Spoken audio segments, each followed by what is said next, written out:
ඉතින් ඔයාලට කොහොමද? ඔයාලා හැමෝම සතුටින් පරිස්සමින් ඇති කියලා මං හිතනවා. ඉතින් ඔන්න අදත් තවත් ලස්සන වීඩියෝ එකකින් ඔයාලා ගෙදරට ආවා. එහෙනම් ඉතින් වැඩි වෙලාවක් ගන්න නැතුව යමුද බලන්න මොකද්ද වීඩියෝ එක කියලා.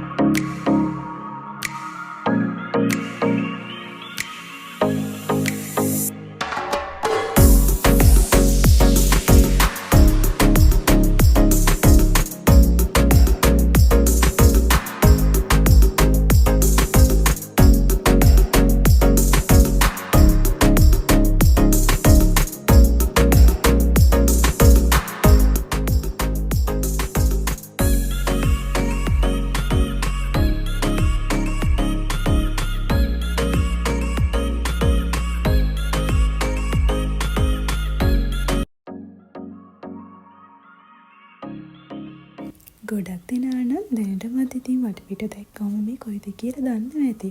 මේ තමයි පොම්පි නගරය.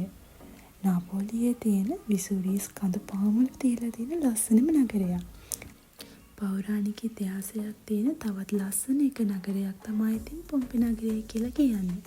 අද වෙනකොට ගොඩක් විදේශිකයෝ පැමිණෙනවා මේ පොම්පි නගරය බලන්න. නිකන් සක්‍රිය වන වෙලාවේ පොම්පි නගරය සම්පූර්ණයෙන්ම ලාව වලින් යට වෙලා ගියා. අදටත් තියෙනවා ඒ නටබුන්. ගොඩක් විදේශිකයෝ පැමිණෙන්නේ ඒ නටබුන් බලන්න. ඒ වගේම තමයි පොම්පි පල්ලිය. ගොඩක් කාස්කම් වලින් යුක්තයි කියන මේ පල්ලිය බලන්න ගොඩක් අය එනවා. ඉතින් අපි එදා හවස ගියේ ඇත්තටම අපිට අර කිනිකන්දෙන් යට වුණ නගරය බලන්න බැරි වුණා. මොකද අපි යන වෙලාවේ ඒක වහලා තිබ්බේ. ඉතින් මටත් බලා ගන්න බැරි වුණා. ඉතින් ඒ ලස්සන නගරය අනිවාර්යයෙන්ම මං ආපහු ගිය දවසකට ඔයාලට ලස්සන වීඩියෝ ක්ලිප්ස් ටිකක් අරගෙන එන්නම්.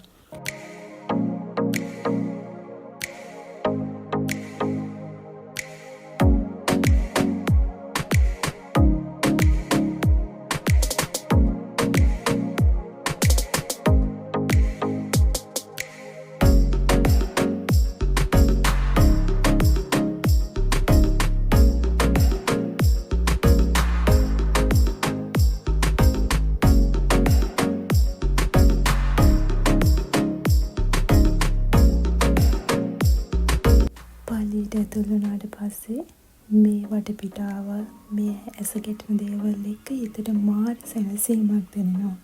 ඉතින් මේ වගේ ලස්සන දේවල් ඔයාලටත් ඔයාලගේ හැබැහින් දකින්න හැමෝටම වාසනාව ලැබෙන්න කියලා මම මගේ හදවතින්ම ප්‍රාර්ථනා කරනවා. ඉතින් තවත් ලස්සන වීඩියෝ එකක් අරගෙන එනකම් ඔයාලා හැමෝම සතුටින් පරිස්සමින් ඉන්න. सांसों को सांसों में ढलने दो जरा, धीमी सी धड़कन को बढ़ने दो जरा, लम्हों की गुजारिश है ये पास आ जाए